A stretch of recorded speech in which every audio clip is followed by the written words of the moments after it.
شاہ جہاں صدائے رمضان۔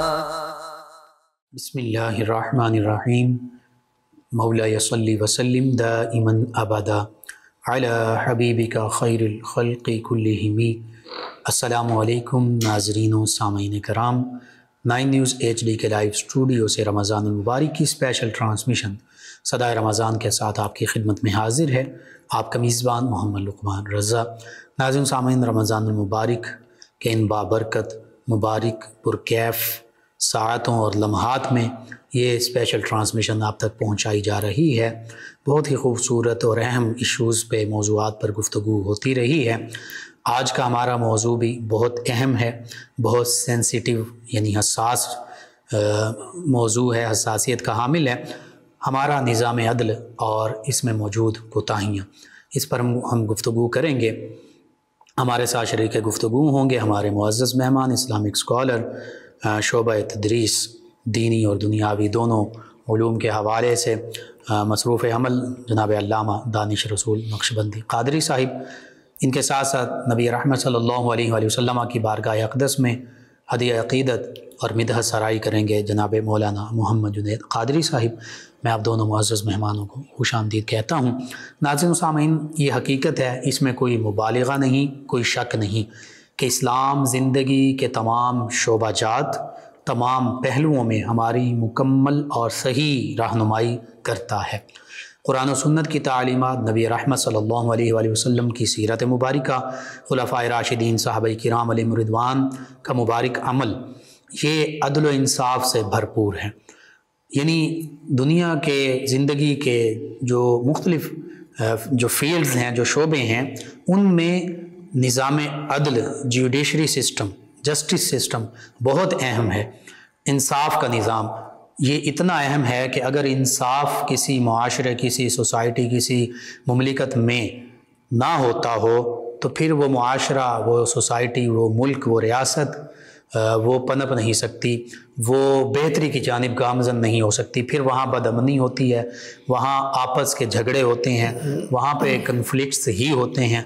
اس لیے انصاف جو ہے وہ ہر معاشرے، ہر ملک کی ضرورت ہے، اور اسلامی معاشروں اور اسلامی مملکتیں جو ہیں وہ تو انصاف کے نظام پر قائم ہونی چاہیے، اور وہ انصاف کا نظام جو اللہ رب العزت نے، جو ہمارے خالق و مالک نے، ہمارے رازق نے، معبود نے، مسجود نے ہمارے لیے متعین فرمایا ہے، اور آقا کریم صلی اللہ علیہ وآلہ وسلم نے جو راستہ، جو روشنی، جو رہنمائی ہمیں عطا فرمائی ہے، جس پر خلفائے راشدین نے چل کر دنیا کو دکھایا کہ حقیقی عدل و انصاف کیا ہوتا ہے۔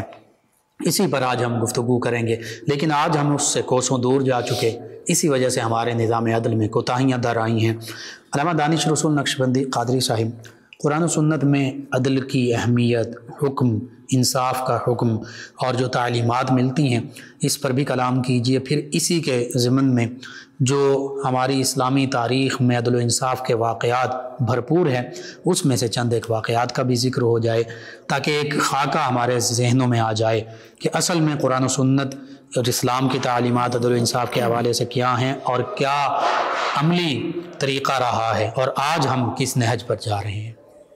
بسم اللہ الرحمن الرحیم۔ الصلاۃ والسلام علیکہ یا سیدی یا رسول اللہ وعلی آلک و اصحابک یا سیدی یا حبیب اللہ۔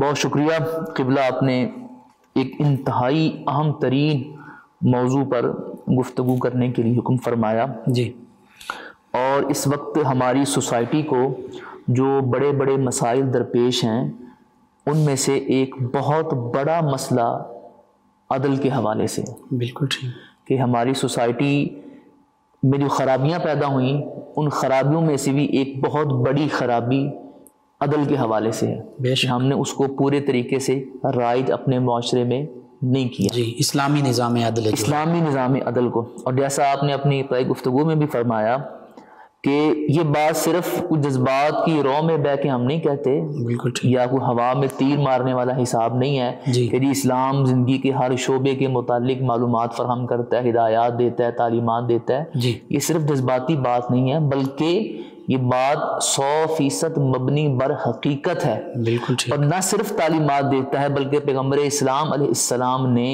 ان تمام تعلیمات، تمام احکامات کو عملی طور پر کر کے امت تک پہنچا دیا۔ سبحان اللہ، سبحان اللہ، بے شک، کہ کرنا کیسے، بالکل صحیح، کیونکہ پریکٹیکل جب ہوتا ہے تب زیادہ بات سمجھ میں آتی ہے کہ یہ کام کرنا کیسے، بتانا اور کرنا، تو نبی کریم علیہ السلام نے کر کے بتایا۔ اللہ اکبر، بے شک، لہٰذا بنیادی طور پر پہلی بات یہ یاد رکھیں کہ ہم یہ بات صرف جذبات میں آ کر یا یہ کہ ہم دین اسلام کے پیروکار اس لیے نہیں کہتے، بالکل بلکہ یہ بات 100% مبنی بر حقیقت ہے، اور اللہ تعالیٰ کی طرف سے یہ ہدایات، یہ رہنمائی ہے، جو خالق ہے، مالک ہے، پیدا فرمانے والا ہے، وہ بہتر بالکل ایسا ہی ہے۔ یہ تمام ہدایات اللہ تعالیٰ کی طرف سے ہی ہیں، نبی علیہ السلام بھی اللہ تعالیٰ کی طرف سے ہی تشریف لے کر آئے، آپ کی بعثت ہوئی۔ اب جو آپ نے سوال کیا کہ اسلام کے اندر عدل کے حوالے سے کیا ہدایات دی گئیں، جی، اور کیسے ہمارے جو اکابرین تھے انہوں نے کس طریقے کے ساتھ اپنے معاشرے میں عدل کو قائم کیا، جی، تو سب سے پہلی بات تو اپنے سننے دیکھنے والوں کو بتاتے چلیں کہ عدل کہتے کسے ہیں۔ بالکل صحیح، سب سے پہلے ہمیں اس بات کو سمجھنا از حد ضروری ہے۔ عدل کہتے ہیں کسی بھی چیز کو اس کے صحیح مقام پر رکھنا، اللہ اکبر، ٹھیک، اس کا نام عدل ہے۔ یعنی اگر آپ نے کسی چیز کو اس کے صحیح مقام پر نہیں رکھا جو اس کا مقام تھا، اس کا مطلب یہ ہوا کہ آپ نے عدل سے کام نہیں لیا، بالکل ٹھیک، جس کو جو دینا تھا نہیں دیا، جس کے ساتھ جو کرنا تھا وہ نہیں کیا، جس کا جو بنتا تھا وہ آپ نے نہیں دیا، لہٰذا آپ نے عدل کا دامن چھوڑ دیا۔ تو سب سے پہلے تو اس بات کو یاد رکھیں کہ عدل اس چیز کا نام ہے کہ کسی بھی چیز کو اس کے صحیح مقام پر رکھا جائے۔ بالکل ٹھیک ہے، اب ہم قرآن کریم پڑھیں، ہم احادیث طیبہ کا مطالعہ کریں تو ہمیں عدل کو قائم کرنے کے حوالے سے تمام تر معلومات فراہم کر دی گئیں، اور بتایا گیا کہ عدل اگر قائم نہ ہوا جی، اور عدل کا بول بالا نہ ہوا تو اس کا نتیجہ کیا ہوگا؟ بے امنی ہوگی، افراتفری ہوگی، بے شک، بے سکونی ہوگی، بالکل صحیح، لا قانونیت ہوگی، جی، جرائم ہوں گے، مار دھاڑ ہوگی، قتل و غارت اس میں ہوگی، ایک فساد ہوگا۔ بات ضمنی طور پر جی، میں ایڈ کرتا چلوں، بات ذہن میں آ گئی ہے اور سننے دیکھنے والوں کا فائدہ اس میں ہوگا۔ عمومی طور پہ ہم یہ بات کہتے ہیں کہ جی مذہب تو ہر کسی کا ایک پرائیویٹ معاملہ ہے، ٹھیک ہے، یوں تو پھر چوری کرنے والا بھی کہہ سکتا ہے کہ چوری کرنا میرا پرائیویٹ معاملہ ہے، آپ کون ہوتے ہیں دخل اندازی کرنے والے؟ اگر اسی نظریے کو اگر اسی نظریے کو ہم نے پروان چڑھانا ہے جی، کہ جی کوئی دین کے بارے میں جو مرضی کہہ رہا ہے اور ریاست حرکت میں نہیں آتی، ریاست اس بنیاد پر حرکت میں نہیں آتی کہ دین ہر کسی کا ایک ذاتی مسئلہ ہے، جو مرضی کو وہ کہہ لے، بالکل صحیح، تو اس کے نتیجے میں تو پھر آپ نے قانون کس بنیاد پہ بنائے تھے؟ قانون بنانے کا مقصد کیا تھا؟ کوئی کسی کو مار دیتا ہے، چوری کرتا ہے، ڈاکہ ڈالتا ہے، وہ کہتا ہے میرا ذاتی مسئلہ ہے بھائی۔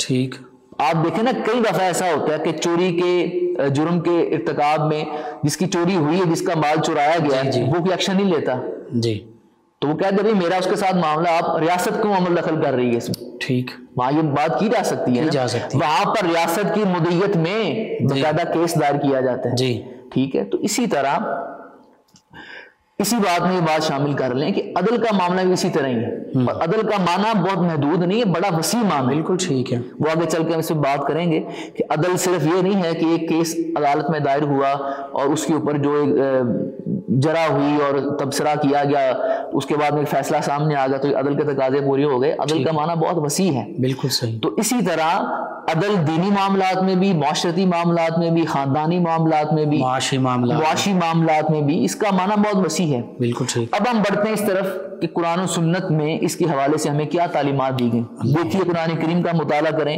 تو قرآن کے کئی مقامات ایسے ہیں جن کے اندر ہمیں عدل قائم کرنے کے حوالے سے ہدایات عطا کی گئی ہیں، سبحان اللہ، عدل کو حکم دیا گیا ہے کہ عدل کو قائم کرو۔ مثال کے طور پر ارشاد فرمایا اعدلوا، عدل کرو، ہوا اقرب للتقوی، سبحان اللہ، یہ تقوی کے زیادہ قریب ہے۔ سبحان اللہ۔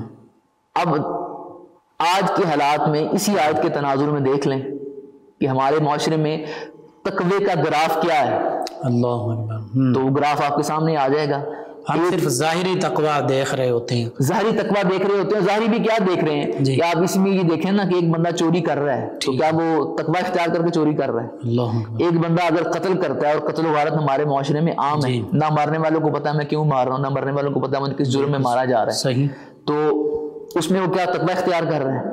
بالکل کیوں؟ عدل نہیں نا قائم ہو رہا. تقویٰ تو اللہ سے ڈرنا ہے نا, اللہ سے ڈرنا تھا. اب ایک بندہ ملاوٹ کر رہا ہے, معاملات کر رہے ہیں, ایک بندہ ملاوٹ کر رہا ہے تو وہ کیا متقی بن کے ملاوٹ کر رہا ہے. آج کی آپ رمضان شریف کی بابرکت ساتیں چل رہی ہیں, آپ دیکھیں ہر چیز کے ریٹ ہوش ربا ہو چکے ہیں, 2 گنا, کسی کے 3 گنا, 4 گنا بھی بڑے ہوں گے. بالکل ٹھیک. تو اب یہ جو ریٹ بڑھائے جا رہے ہیں, قیمتیں بڑھائی جا رہی ہیں, یہ کیا متقی بن کے بڑھائی جا رہی ہیں؟ عدل قائم نہیں نا ہے. اگر معاشرے میں عدل قائم ہوتا تو پھر یہ ایسے معاملات نہ ہوتے, اور عدل ہی آپ کو تقوی سے قریب کرتا ہے. بے شک عدل ہی آپ کے اندر اللہ کا خوف پیدا کرتا ہے, تقویٰ ہی تکریم کا باعث بنتا ہے, تقویٰ تکریم کا باعث بنتا ہے. لہٰذا ہم یہ کہنے میں حق بجانب ہیں, اور یہ ہماری بات بالکل مبنی بر حقیقت ہے کہ چونکہ عدل قائم نہ ہو سکا, لہٰذا ہم تقوی سے دور ہوتے چلے گئے, نیکی سے دور ہوتے چلے گئے, نتیجتاً ہمارا معاشرہ افراتفری کا شکار ہو گیا. نبی کریم علیہ السلام آپ کی حیات مبارکہ اور بالخصوص آپ کی مدنی زندگی کو اگر دیکھا جائے, سیرت نبویہ کا مطالعہ کیا جائے, تو محبوب علیہ السلام نے تو خود عدل کو قائم کر کے بتایا. عدل کیسے قائم ہوتا ہے؟ اس میں سفارش نہیں چلتی, بالکل ٹھیک, تعلق نہیں دیکھا جاتا, بالکل ٹھیک, طاقت کے دولت کے بلبوتے کے اوپر عدل نہیں کروایا جاتا, اپنی مرضی کے فیصلے نہیں لیے جاتے. بالکل ٹھیک ہے. کہ فرمایا کہ میری بیٹی فاطمہ بھی اگر چوری کرتی تو میں وہی حکم لاگو کرتا جو ایک عام مسلمان کے لیے لاگو ہوتا ہے. گورنر کے بیٹے ہو کر جناب انہوں نے ایک غریب کے ساتھ بدسلوکی کی, تو حضرت فاروق اعظم رضی اللہ تعالیٰ عنہ کے ہاں وہ حالانکہ ان ہستی سے اس قسم کا تصور بھی نہیں کیا, تصور نہیں کیا جائے, صرف بے شک انصاف کی اہمیت کے حوالے سے. کوئی دوسری رائے نہیں ہے, یہ تو وہ ہستیاں ہیں جہاں سے پاکیزگی پھوٹتی ہے. سبحان اللہ, بے شک. لیکن تعلیم امت کے لیے بتایا کہ تم دولت کے بلبوتے پر, اپنے طاقت کے بلبوتے پر, عہدے کے بلبوتے پر, کیونکہ کرسی کا بڑا نشہ ہوتا ہے کہ میں فلاں کا ہوں, یا میں فلاں عہدے پر فائز ہوں, یا میں فلاں عہدے دار کا فلاں تعلق والا ہوں, لہٰذا میرے لیے تو کوئی قانون نہیں ہے. لیکن نبی علیہ السلام کی مبارک سیرت پڑھیے تو محبوب کریم علیہ السلام نے فرمایا کہ میری بیٹی سگی بیٹی, اور وہ بیٹی اس کے بارے میں فرمایا کہ میرے جگر کا ٹکڑا ہے, جس بیٹی سے نبی علیہ السلام کی نسل مبارک چلتی ہے, جو حسنین کریمین کی والدہ ماجدہ ہیں, سبحان اللہ, ان کے بارے میں فرمایا. یہ تعلیمی امت کے لیے فرمایا, کوئی ہماری اس بات سے کوئی اور مطلب نہ نکالے, تعلیمی امت کے لیے فرمایا کہ اگر میری بیٹی بھی یہ کام کرتی جو اس خاتون نے کیا ہے, تو میں وہی حکم جو چوری کی سزا شریعت نے مقرر کی ہے اس کو لاگو کرتا. اللہ, یہ عدل و انصاف, یہ عدل و انصاف ہے.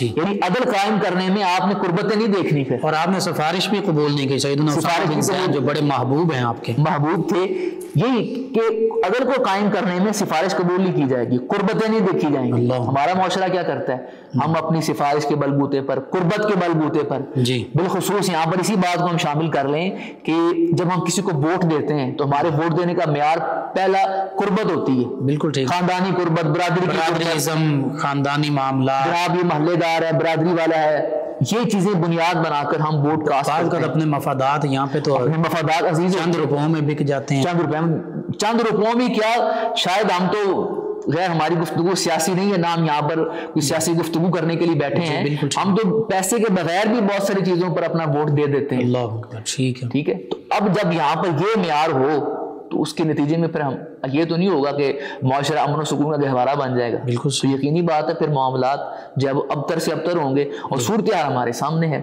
ایک غریب آدمی اگر ہے تو وہ اگر چوری کرے تو وہ فوراً پکڑا جاتا ہے, لیکن اگر کوئی طاقتور جو ہے, جس کے پاس عہدہ ہے, پیسہ ہے, طاقت ہے, یا اس کے پاس کسی بھی لحاظ سے اقتدار کا کوئی سہارا ہے, لہٰذا اس کے اوپر کارروائی نہیں ہوگی. تو جب یہ ہم اسٹینڈرڈ قائم کر لیں گے کہ ایک عام آدمی کے لیے عدل کے پیمانے کچھ اور ہیں, اور ایک بڑے آدمی کے لیے عدل کے پیمانے کچھ اور ہیں, تو پھر نتیجہ جیسے جو کہ ہمارا آج کا موضوع کہ ہماری کوتاہیاں کیا ہیں, تو ہماری سب سے بڑی کوتاہی یہ ہے کہ ہم نے اسٹینڈرڈ ہی مختلف بنائے ہوئے ہیں. میرے لیے قانون اور ہے, آپ کے لیے قانون اور ہے, زید کے لیے اور ہے, بکر کے لیے اور ہے. اللہ اکبر. علامہ صاحب یہاں پر تو سیدنا عمر فاروق اعظم رضی اللہ عنہ کے عہد مبارکہ میں ایک گورنر کے بیٹے کی طرف سے عام شخص کے ساتھ زیادتی ہوتی ہے, تو سیدنا عمر فاروق اعظم رضی اللہ عنہ کی بارگاہ میں یہ کیس دائر ہوتا ہے, مقدمہ پیش ہوتا ہے, تو پھر مکمل جس طرح وہ گورنر کے بیٹے نے جو زیادتی کی تھی یہی فرمایا جاتا ہے کہ اسی طرح تم اپنا بدلہ لے سکتے ہو. قرآن مجید فرقان حمید میں تو اس پر یہ بھی بالکل عدل کے حوالے سے کہ وَالْعَيْنَ بِالْعَيْنِ وَالْأَنْفَ بِالْأَنْفِ وَالْأُذُنَ بِالْأُذُنِ وَالسِّنَّ بِالسِّنِّ وَالْجُرُوحَ بِالْقِصَاصِ. تو یہ ساری چیزیں اسلام کا تصور عدل جو ہے بڑا واضح ہے.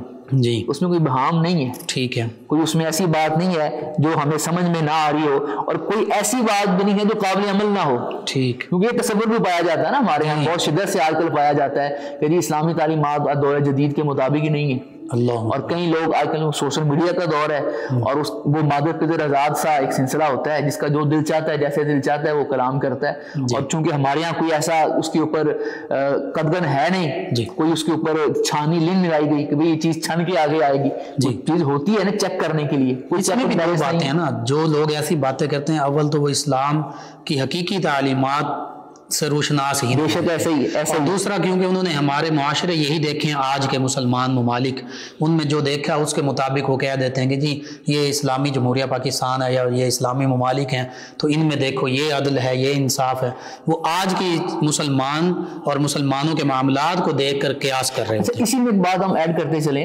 کہ دیکھیں اگر ہم اس بات کو وہ یقینی بات ہے وہ انہی باتوں کو بنیاد بناتے ہیں جی، لیکن ہم یہاں پہ عرض کریں گے کہ مذہب عیسائیت ہے، مذہب یہودیت ہے، دیگر مذاہب ہیں، کسی بھی مذہب کے اندر غیر اخلاقی تعلیمات نہیں ہوتی بالکل عمومی طور پہ، اگر آپ دیکھیں عمومی طور پہ آپ دیکھیں تو وہ اخلاق کو بڑا زور دیتے ہیں، ٹھیک ہے، تو اگر آپ نے مذہب کو پرکھنا ہے آج کے دور میں اس کے پیروکار کے اعتبار سے تو پھر تو آپ عیسائیت پر بھی بہت سے اعتراضات کر سکتے ہیں، بالکل یہودیت پہ ہو سکتے ہیں، تو آپ اس کی نمائندہ کتب کو دیکھیں نا، بالکل ان کی نمائندہ کتب میں کیا تعلیمات ہے، کسی ملک کے اندر قانون تو ہوتا ہے نا جس طرح کا بھی ہو، قانون بنایا باہر جاتا ہے، اس پہ عمل درآمد ہو رہا ہے یا نہیں ہو رہا ہے ایک علیحدہ بحث ہے، لیکن قانون تو ہے نا، ہم نے یہ دیکھنا کہ قانون ہے یا نہیں ہے، ٹھیک ہے، قانون ہے، ہاں جی ہے، عمل نہیں ہو رہا ایک علیحدہ مسئلہ ہے، صحیح، ہم کیا کرتے ہیں کیونکہ اسلام کا بغض اور حسد ہمارے اندر کوٹ کوٹ کے بھرا ہوتا ہے اور ہم پریشان ہوتے ہیں کہ ہمارا معاشرہ تو دن بدن اسلام کے قریب ہوتا جا رہا ہے، افراد اسلام قبول کرتے جا رہے ہیں، وہ سکون کی تلاش میں ہوتے ہیں، وہ اطمینان کی تلاش میں ہوتے ہیں اور انہیں اطمینان اور سکون کی نصیب نہیں ہوتا، لہذا وہ اسلام قبول کرتے ہیں، تو اس بغض اور حسد کی آگ میں جلتے ہوئے ہم اپنی آنکھوں پر تعصب کی نفرت کی پٹی باندھ کر ہر چیز کو دیکھ رہے ہوتے ہیں، تو ہم یہ عرض کریں گے کہ آپ اسلام کی نمائندہ کتب قرآن و سنت کو دیکھیں، قرآن کریم کو دیکھیں، احادیث طیبہ کو دیکھیں، ان کے احکامات کو دیکھیں، آپ کو پتہ چلے گا کہ اس سے زیادہ خوبصورت عدل کا نظام آپ کو کسی مذہب میں نظر ہی نہیں آئے گا۔ قرآن تو کہتا ہے فحکم بین الناس، کہ لوگوں کے درمیان جو فیصلہ ہے وہ فحکم بین الناس بالحق، حق کے ساتھ فیصلہ کرنا، سبحان اللہ، اس میں یہ نہیں دیکھنا کہ بھائی اب یہ تو ہو، یہ تو میرا کچھ سامنے جاننے والا آ گیا، اب میں کیا کروں گا، جاننے والا آ گیا، جس حال میں آپ کے سامنے آیا ہے آپ نے اس حال کو دیکھتے ہوئے فیصلہ کرنا، اللہ اکبر، یہ نہیں دیکھنا کہ میرا جاننے والا، حضور کریم علیہ السلام مالک نعمت تقسیم فرما رہے ہیں جی، اور ایک شخص جو ہے بالکل آپ کے اوپر جھک گیا تو آپ نے اسے ایک ہلکا سا کچوکا سا لگا دیا، تو کچھ اسے اب یہ بھی تعلیم امت کے لیے ہے، اللہ یہ بھی تعلیم امت کے لیے دیکھا جائے، کیونکہ نبی کی نبی علیہ السلام کا ہر عمل ہوتے ہی امت کی تعلیم کے لیے، اس نے کہا میں قصاص لوں گا،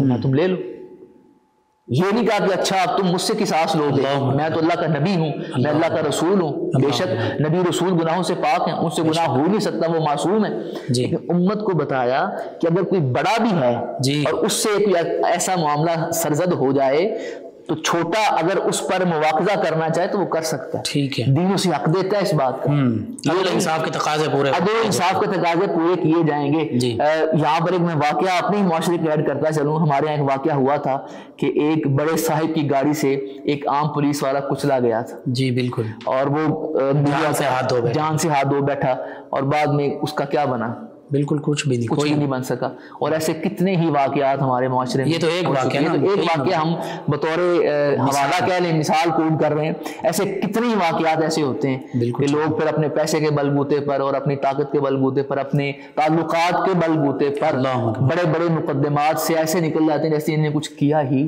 نہیں تھا، ٹھیک ہے، اور نبی رحمت صلی اللہ علیہ وآلہ وسلم کے پھر انہوں نے بوسہ دیا، اور جی وہ میں جو عرض کر رہا تھا بات، وہ آپ نے بوسہ دیا اور عرض کی کہ میرا مقصد یہ نہیں تھا، اللہ اکبر، میرا مقصد یہ نہیں تھا، آپ نے اب یہ صحابی ہے نا، انہوں نے دیکھا کہ ایک موقع ہے اور جناب میں جو ہوں اس موقع سے فائدہ اٹھاؤں، نبی اسلام کی مبارک مہر جو آ کے کشت انور پر اللہ کی طرف سے لگی ہوئی تھی، اس کے بوسے لینے کا ایک عظیم موقع مل رہا ہے، اس کے لیے وہ ایک بہانہ بن گیا، اور آپ یہ دیکھیں کہ اسی واقعے کو آپ لیں کہ محبوب علیہ السلام بخار کے عالم میں، اللہ اکبر، اور صحابہ کرام دیکھ رہے ہیں کہ اس وقت یہ کیسی بات کر رہے ہیں، یہ قصاص لینا چاہتے ہیں، تو جب وقت آیا تو محبوب علیہ السلام نے جب وہ اپنا قمیض مبارک کا حصہ اٹھایا تو انہوں نے اس کا بوسہ، لیکن نبی علیہ السلام کے اس عمل نے ہمیں بتا دیا صحیح کہ جیسے بھی حالات ہوں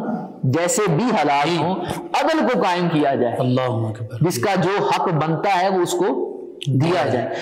بہت خوبصورت گفتگو، سلسلہ کلام جاری رکھتے ہیں ناظرین و سامعین۔ 9 نیوز HD کے لائیو اسٹوڈیو سے رمضان المبارک کی اسپیشل ٹرانسمیشن آپ تک پہنچائی جا رہی ہیں۔ ہمارے ساتھ ہمارے مہمان ثنا خان جناب مولانا محمد جنید قادری صاحب نبی رحمت صلی اللہ علیہ وآلہ وسلم کی بارگاہ اقدس میں گلہائے عقیدت پیش کریں گے۔ جی جناب مولانا محمد جنید قادری صاحب۔ اوہ کیا جود و کرم ہے شہ بطحا تیرا، واہ کیا جود و کرم ہے شہ بطحا تیرا،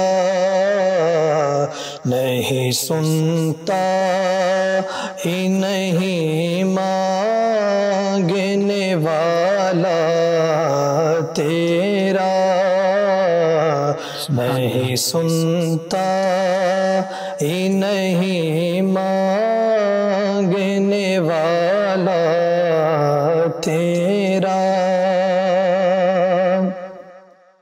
میں تو مالک ہی کہوں گا کہ ہو مالک کے حبیب، میں تو مالک ہی کہوں گا کہ ہو مالک کے حبیب، یعنی محبوب محب میں نہیں میرا تیرا، یعنی محبوب محب میں نہیں میرا تیرا، واہ کیا جود و کرم ہے شہ بطحا تیرا، فرش والے تیری شوکت کونوں کیا جانے، فرش والے تیری شوکت کونوں کیا جانے، خسروا عرش پہ اڑتا ہے پھریرا تیرا، خسروا عرش پہ اڑتا ہے پھریرا تیرا، واہ کیا جود و کرم ہے شہ بطحا تیرا، سبحان اللہ۔ تیرے قدموں میں جو ہے غیر کمو کیا دیکھیں، تیرے قدموں میں جو ہے غیر کمو کیا دیکھیں، کون نظروں میں چڑھے دیکھ کے طلبہ تیرا، کون نظروں پہ چڑھے دیکھ کے طلبہ تیرا، تیرے ٹکڑوں سے پلے غیر کی ٹھوکر پہ نہ ڈال، تیرے ٹکڑوں سے پلے غیر کی ٹھوکر نہ ڈال، جھڑکیاں کھائیں کہاں چھوڑ کے صدقہ تیرا، جھڑکیاں کھائیں کہاں چھوڑ کے صدقہ تیرا، وہاں کیا جو دو کرم ہے شگیبت تیرا۔ سبحان اللہ، ماشاء اللہ، ماشاء اللہ۔ جی ناظرین سامعین، نظام عدل اور ہماری کوتاہیاں، اس پر گفتگو ہو رہی ہے۔ حقیقت یہ ہے کہ قرآن و سنت میں کئی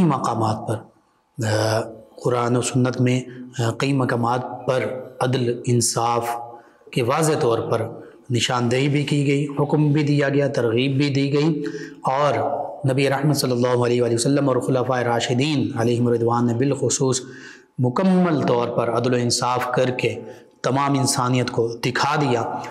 اسی طرح آج اگر ہم کمپیریزن کریں اسلامی نظام عدل میں اور مغربی نظام عدل میں، تو کئی چیزیں ہیں، مختصراً چند ایک چیزوں کا میں ذکر کر دیتا ہوں جس پر علامہ صاحب نے بھی اشارہ جس کی جانب کیا کہ اسلامی نظام عدل میں رشتہ داری نہیں دیکھی جاتی، قرابت داری نہیں دیکھی جاتی، روپیہ پیسہ مال و دولت نہیں دیکھا جاتا، تعلقات نہیں دیکھے جاتے، سفارش کو بالائے طاق رکھا جاتا ہے، سفارش کو مد نظر نہیں رکھا جاتا، کسی قسم کی دھونس دھاندلی، طاقت، زبردستی، جبر، یہ ساری چیزیں بالائے طاق رکھی جاتی ہیں۔ صرف اور صرف جو اللہ اور اس کے حبیب صلی اللہ علیہ وآلہ وسلم کے احکامات ہوتے ہیں، جو مبنی بر عدل و انصاف ہوتے ہیں، ان کو دیکھا جاتا ہے۔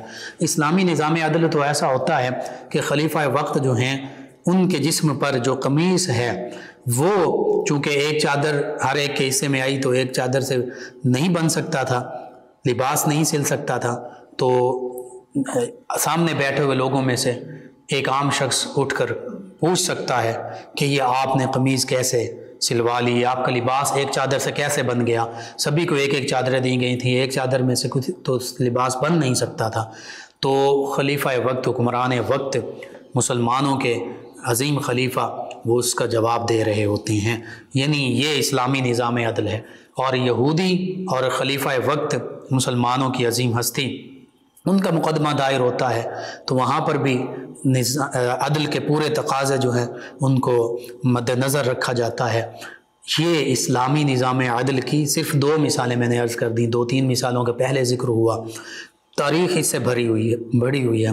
اسی طرح آج ہمارے معاشرے میں جو نظام عدل ہے اس میں یہ ساری کوتاہیاں نظر آتی ہیں، روپیہ پیسہ مال و دولت، رشوت، سفارش، تعلقات، طاقت، زبردستی، جبر، دھونس دھاندلی، سب کچھ چلتا ہے، اور اسی کی بنیاد پر مائٹ از رائٹ، جس کی لاٹھی اس کی بھینس، یہ نظریہ ہمارے سامنے ہمیں نظر آتا ہے۔ تو اس پر مزید کلام کرتے ہیں جناب علامہ دانش رسول قادری نقشبندی صاحب۔ اسلامی نظام عدل اور آج کا ہمارے نظام عدل، اس میں زمین و آسمان کا فرق ہے، اور ہم دیکھتے ہیں کہ اسلامی نظام عدل میں تھوڑے سے وقت میں اور بڑے احسن انداز کے ساتھ، مکمل گواہیوں کے ساتھ کیس جو ہے فوری نپٹا دیا جاتا تھا، مکمل عدل و انصاف ہوتا تھا۔ وہ جو آج کہتے ہیں کہ عدل و انصاف نہ صرف ہو بلکہ ہوتا ہوا نظر آ رہا ہوتا تھا، لیکن آج کہ ہمارا جو نظام عدل ہے وہ بالکل اس کے برعکس ہے۔ آج ہم نے یورپ کے سبھی سسٹمز کو اڈاپٹ کیا، جوڈیشری سسٹم بھی وہی اڈاپٹ کر لی جو اسلامک جوڈیشری سسٹم تھا اور اسلامک لاز تھے، ان سے دور ہوئے۔ لیکن دوسری جانب ہم جب دیکھتے ہیں یورپ اور یورپین کنٹریز، ساری اکثر کنٹریز جو ہیں وہ اس بات کے اعتراف کرتے ہوئے نظر آتے ہیں، وہ کہتے ہیں وی اوبے عمر's لا، ہم تو سیدنا عمر رضی اللہ عنہ کے قوانین کو فالو کرتے ہیں، اور عمر's لا وہی ہیں جو آقا کریم صلی اللہ علیہ وآلہ وسلم کے لاز ہیں، جو قرآن و سنت میں عدل و انصاف کے قوانین ہیں وہی ہیں۔ اس پر بھی گفتگو کیجیے گا، اور پھر ہماری جو کوتاہیاں ہیں ان پر بھی کلام کیجیے گا۔ اچھا، آپ کے سوال کی طرف بڑھنے سے پہلے ایک حدیث مبارکہ دیکھنے سننے والوں کو بتاتے چلیں کہ انصاف کرنے والا، عدل کرنے والا حاکم اور قاضی یہ اللہ کے ہاں بڑے مقبول ہوتے ہیں۔ سبحان اللہ۔ محبوب علیہ السلام نے ارشاد فرمایا کہ جو حاکم اور قاضی جی انصاف کرتا ہے، عدل کرتا ہے، صحیح فیصلہ کرتا ہے تو اللہ اس کے ساتھ ہوتا ہے. سبحان اللہ. یہ جب وہ ظلم کرتا ہے تو پھر وہ شیطان کے ساتھ ہوتا ہے. اللہ اکبر، اللہ اکبر. تو یہ جو ان سیٹس پہ بیٹھے ہوئے لوگ ہیں انہیں اس چیز کو دیکھنا چاہیے، چاہے یہ چھوٹے سسٹم سے ہو چاہے بڑے سسٹم سے ہو. حتیٰ کہ بعض کا پنچایتوں کے معاملات بھی ہوتے ہیں، اس میں بھی یہی ہے، ثالثی کے معاملات ہوتے ہیں. تمام جہاں بھی آپ کو ایک فیصلہ کرنے کے لیے یا کسی بھی سطح کی حاکمیت آپ کے حصے میں آتی ہے اس چیز کو سامنے رکھیں کہ اگر آپ درست کام کریں گے تو اللہ کی ذات آپ کے ساتھ ہے. بالکل ٹھیک. حدیث کی روشنی میں. اور اگر آپ ظلم کرتے ہیں، جبر کرتے ہیں، بلا وجہ کرتے ہیں جی، تو پھر آپ سمجھیں آپ شیطان کے ساتھ ہے، شیطان آپ کے ساتھ. اللہ. اور جہاں تک آپ نے بات کی ہمارے نظام عدل کی، تو آپ یہ دیکھیے کہ پاکستان بنانے کا بنیادی مقصد کیا تھا کہ یہاں پر اسلام کی حاکمیت ہو. جی، لا الہ الا اللہ محمد رسول اللہ، یہی نعرہ بلند کیا گیا اسی نام پر اور اسی نعرے کو لے کر مدینہ طیبہ کے بعد یہ ہے جو کلمہ طیبہ کی بنیاد پر بنا ہے ایک پاکستان. نظریاتی ریاست قائم کی گئی. بالکل ٹھیک. اسرائیل تو خیر وہ بھی اپنے کو نظریاتی ریاست کہتے ہیں، لیکن ہم یہ سمجھتے ہیں کہ وہ دھونس کی ریاست ہے. جی بالکل. جبر سے قائم کی گئی، ظلم سے قائم کی گئی. جی. اور جو کچھ آج کے ایام میں اس سرزمین پر ظلم بپا کیا جا رہا ہے وہ اقوام عالم کے سامنے آنکھیں بند کر لینے سے تو کچھ نہیں ہوگا. اب یہی نظام عدل اس کو بڑے پیمانے پر دیکھیں، عالمی عدالت بھی ہے نا. جی عالمی عدالت ہے، اور بالخصوص ہم اپنے جو مسلم کنٹریز ہیں ان کے جو کرتے دھرتے ہیں وہ کچھ غیرت اپنے اندر پیدا کریں اور کچھ حمیت پیدا کریں کہ ان کے مسلمان بھائی، ان کا قبلہ اول آج کس حالات سے گزر رہا ہے، اس طرف توجہ کریں. اللہ انہیں ہدایت کاملہ عطا فرمائے. تو سوال آپ نے کیا، بات یہ ہے نا کہ ہم چونکہ اسلامی نظام عدل کو فالو نہیں کر رہے جی، ہم یورپ، امریکہ، انہی کا جو نظام عدل اس کو فالو کر رہے ہیں، اس میں عالمی عدالت بھی آتی ہے. تو اب دیکھیں عالمی عدالت کا کام تو یہ ہے کہ جہاں جہاں دنیا میں ظلم و ستم ہو رہا وہ کسی کے ساتھ بھی ہو رہا، رنگ، ذات، مذہب، نسل کو بالائے طاق رکھتے ہوئے، لیکن ہمیں عالمی عدالت کہیں نظر نہیں آتی. تو اسی کا شاخسانہ یہی ہمارا عدالتی نظام ہے. اب ہونا تو یہ چاہیے تھا نا کہ پاکستان کے بننے کے بعد یہاں پر اسلامی قوانین بنائے جاتے، رائج کیے جاتے ہیں. بالکل ٹھیک ہے. عجیب بات ہے کہ جو انگریز کا نظام بر صغیر میں ایک عرصے تک قائم رہا ہم نے اسی کو لے لیا، اور آج تک ہم اتنے لائق فائق لوگ ہیں کہ آج تک ہم وہ قوانین بھی چینج نہیں کر سکے. اللہ اکبر. وہی پرانے قوانین آپ دیکھیں دیوانی مقدمات کے اندر سالہ سال گزر جاتے ہیں، لوگوں کو عدالتوں کو 1866 1886 پھر 1935 کا 100 200 سال پرانے قوانین آج ہمارے ہاں رائج ہیں اور وہی چلتے آ رہے ہیں. یعنی ہم نے چلیں اسلامی نظام عدل و انصاف کو رائج کرنا تو اپنی جگہ پر رہا، جو قوانین موجود تھے ہم نے انہیں بھی اپ ڈیٹ نہیں کیا. بالکل صحیح. جو موجودہ دور کے حوالے سے ان میں جو چیزیں ہونے والی تھیں ہم نے وہ بھی نہیں کی. جی ہم نے بس کہیں اپڈیشن ہے تو اس کی اپلیکیشن نہیں ہے، وہ اپلائی ہی نہیں کر سکتے، وہ اپلائی نہیں کر رہے. اب جناب جب پاکستان بنا اس مقصد کے تحت تھا کہ یہاں پر اسلامی قوانین نافذ ہوں گے، بے شک ہم نے تو نہیں کیے، لیکن جن سے آزادی لی تھی ہم نے کہ ہم جناب آپ سے آزادی لے کے اپنے دین پر عمل کرنا چاہتے ہیں، وہ تو ہم نے کیا نہیں. لیکن جن سے آزادی لی تھی وہ اپنے ہاں جیسے آپ نے ابھی گفتگو میں فرمایا وہ عمر لاز کو رائج کیے بیٹھے. اور ان کے معاشرے میں جو مغربی معاشرہ ہے، جو غیر مسلم سوسائٹی ہے، وہاں پر آپ دیکھیں نظام انصاف، نظام عدل کس قدر تیز ترین عمل ہوتا ہے، اور جس کا جو قصور ہوتا ہے اس کو سزا ملتی ہے. ریپڈ جسٹس ہے، اور جس کا جو حق بنتا ہے اس کو دے دیا جاتا ہے. اور ہمارے یہاں پر کیا، یہاں تو یہ صورتحال ہے کہ جو بیچارہ شکایت کنندہ ہے، جس کے ساتھ ظلم ہوا ہے، جبر ہوا ہے، اگر وہ جا کے کہیں درخواست دینا چاہتا ہے اس کی درخواست دینے ایک مشکل ترین مرحلہ ہے. بالکل ٹھیک ہے. اس میں بھی سفارش ہوتا ہے، اس میں سفارش، پیسے اور پتہ نہیں کیا کچھ اس میں انوالو ہے کہ وہ بندہ خدا اپنی داد کے لیے، داد رسی کے لیے کہاں جائے. اور بعض کا تو ایسے مظلوم لوگ کہتے ہیں کہ بھائی ادھر جانے کی ضرورت ہی نہیں ہے، کچھ نہیں ملنا، اپنی جمع پونجی بھی لوٹا بیٹھیں گے، ایسا ہی ہے، اور حاصل کچھ بھی نہیں ہوگا. اس کے بعد آپ یہ دیکھیے جو ہم نے ابتدا میں بات کی کہ عدل ایک وسیع پیمانے پر ہے. عدل صرف یہ نہیں ہے کہ ایک بندہ کسی سرکاری عہدے پر بیٹھا ہے تو وہ عدل کرے گا، یا کوئی جج ہے عدالت میں بیٹھا ہے وہی عدل کرے گا. نہیں، یہ عدل نیچے سے لے کے اوپر تک سب پر ہے. اسلامی تصور عدل کے اندر ایک عام شخص جو گھر کے 4-5 افراد کا سربراہ ہے، اس پر بھی یہ لازم ہے کہ وہ ان کے درمیان عدل کو قائم کرے، تبھی گھر میں سکون اور امن رہے گا، تبھی ہی گھر میں سکون امن رہے گا. اسی طرح محلہ ہے، علاقہ ہے، پھر شہر ہے، اسی طرح آپ آگے بڑھتے چلے جائیں. یعنی بالکل نچلی سطح سے لے کر انتہائی اپر لیول تک آپ کو ہر جگہ اسلام اس بات کی تاکید کرتا ہے اور تعلیم دیتا ہے، ہدایت دیتا ہے کہ آپ عدل کو قائم کریں. بے شک بے شک.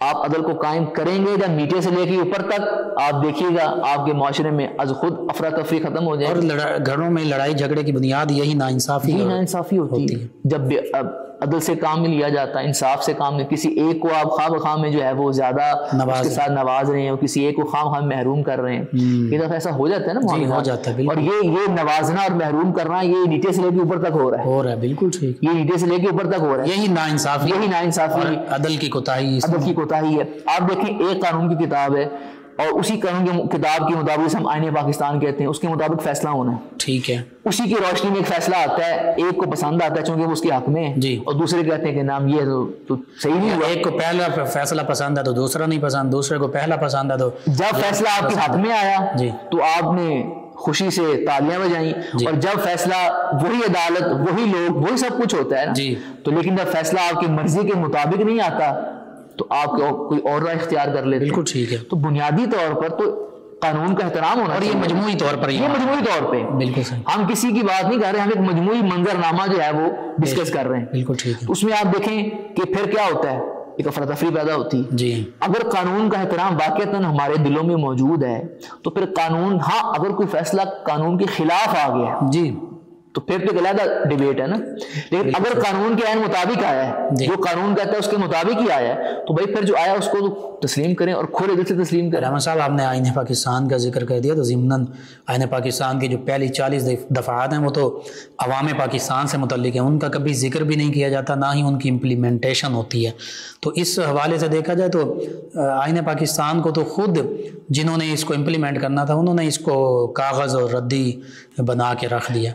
اسی آپ کی بات کو میں بڑھاتا چلوں آگے کہ ہمارے ہاں بہت سارے ایسے قوانین رائج ہیں جو کہ غیر اسلامی قوانین ہیں. بالکل ٹھیک. ان میں فیملی لاز بہت سارے ایسے ہیں، اور بھی بہت سارے مواقع ہمارا اس معاشی قوانین ہیں، سودی قوانین ایسے ہیں جس میں سود کو آپ سر فہرست لے لیں آپ. ٹھیک ہے. تو یہ ایک علیحدہ ڈیبیٹ ہے پوری کہ کون کون سے قوانین جو ہے اسلام سے متصادم ہیں. حالانکہ اسی آئین پاکستان میں لکھا ہوا ہے کہ کوئی ایسا قانون نہیں بنے گا جو قرآن و سنت کے خلاف ہوگا، لیکن ہم دیکھتے ہیں کہ بہت سارے قوانین ایسے ہیں جو براہ راست قرآن و سنت کے خلاف جا رہے ہیں.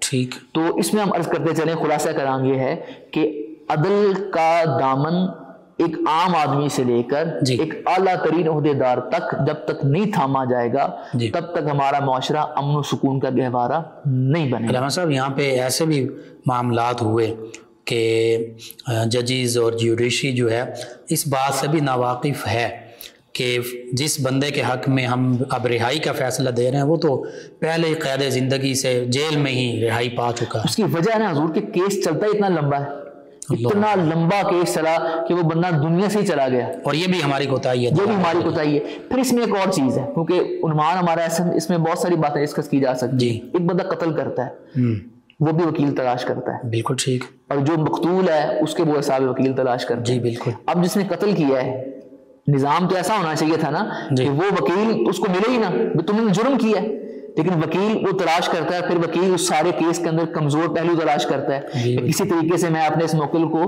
سزا سے بچا دیکھتا ہے، اس میں جو بھی سقم ہو ان سقم کو سامنے لا کے ان کو سامنے لا کر کہیں نہ کہیں، کیونکہ تفتیش کرنے والے تو انسان ہی ہے نا، کہیں نہ کہیں چیزیں رہ جاتی ہیں. کچھ ویک پوائنٹس ایسے کیس میں ہوتے ہیں جس کی بنیاد اب اسلامی نظام عدل کے اندر یہ تصور نہیں ہے. جی اس میں تو پھر قصاص ہے، قتل کیا ہے تو اس کے بدلے میں قتل ہی کیا جائے گا. بالکل ٹھیک ہے. اسے پھر ایسی کوئی سہولت نہیں ملے گی کیونکہ زیادہ دیت کا معاملہ ہو سکتا ہے. دیت کا معاملہ تھوڑا سا اگر راضی ہو جائیں بصورت دیگر قتل کے بدلے میں قتل ہی کیا جائے گا.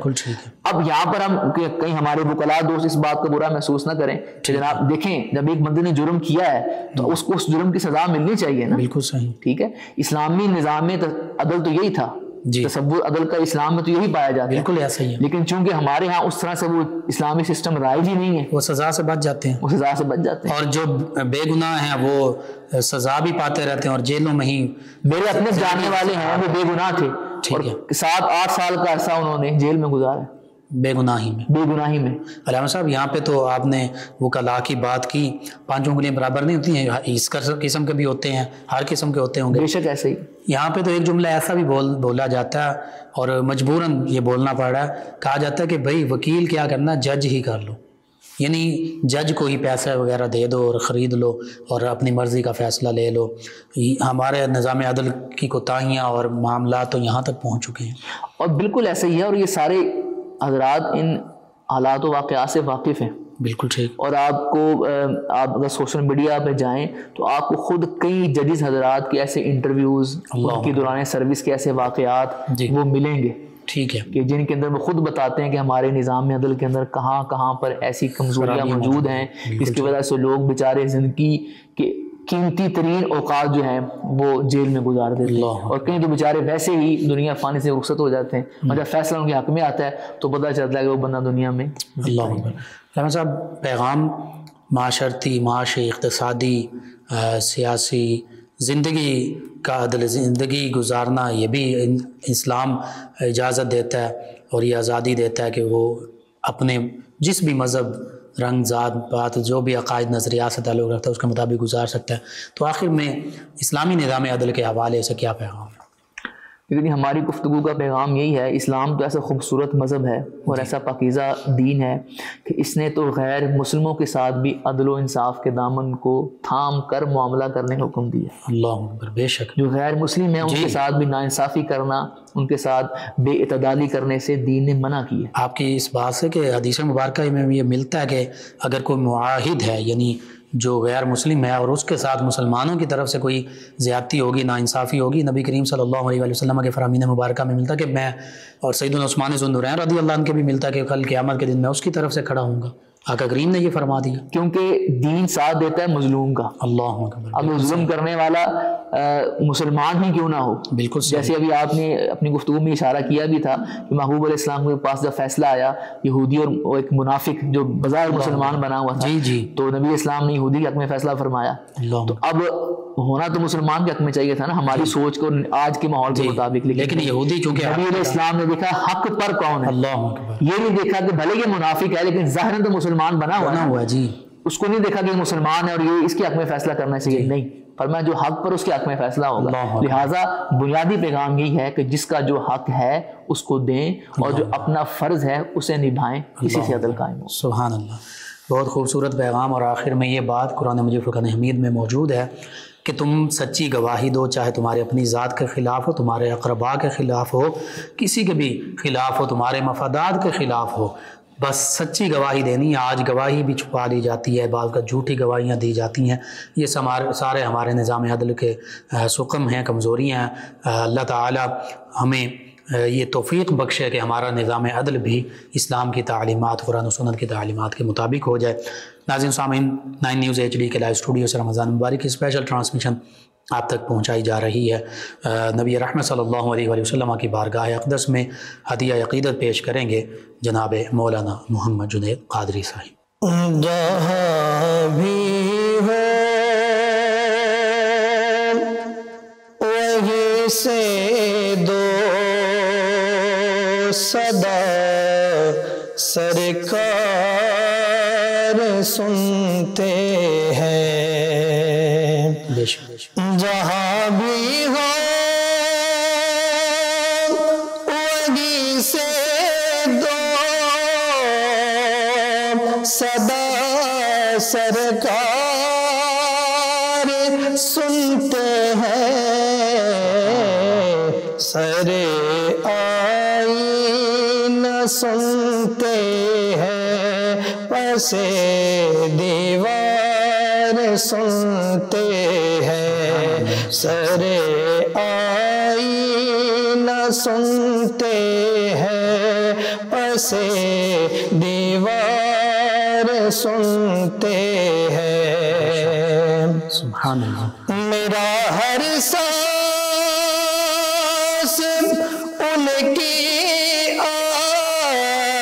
آہٹوں کے ساتھ چلتا ہے. میرا ہر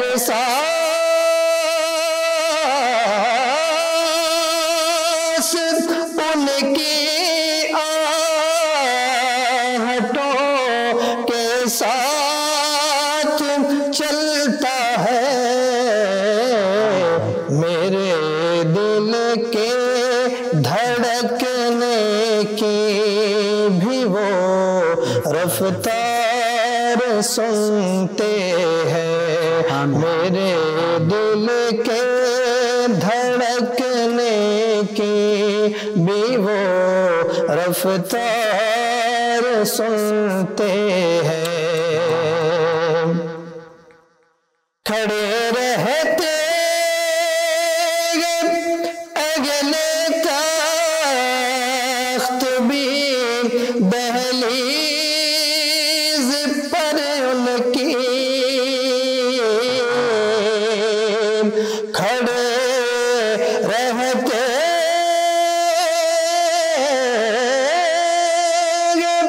اگلے تخت بھی دہلیز پر ان کی، فقیروں کی صدائیں بھی میرے سرکار سنتے ہیں، فقیروں کی صدائیں بھی میرے سرکار سنتے ہیں۔ مظفر جب کسی محفل میں انہیں کی نعت پڑھتا ہے، مظفر جب کسی محفل میں انہیں کی نعت پڑھتا ہے، میرا ایمان ہے وہ بھی میرے اشعار سنتے ہیں، میرا ایمان ہے وہ بھی میرے اشعار سنتے ہیں، جہاں بھی ہو وہی سے دو صدا سرکار سنتے ہیں۔ جزاک اللہ، ماشاء اللہ ماشاء اللہ۔ جی ناظرین و سامعین، 9 نیوز HD کے لائیو اسٹوڈیو سے رمضان المبارک کی یہ اسپیشل ٹرانسمیشن صدائے رمضان آپ تک پہنچائی جا رہی تھی۔ آج کا یہ پروگرام اختتام پذیر ہوتا ہے۔ اپنے میزبان محمد لقمان رضا اور ہمارے معزز مہمانوں کو اجازت دیجیے۔ اللہ نگہبان۔ فیض شاہ جہاں صدائے رمضان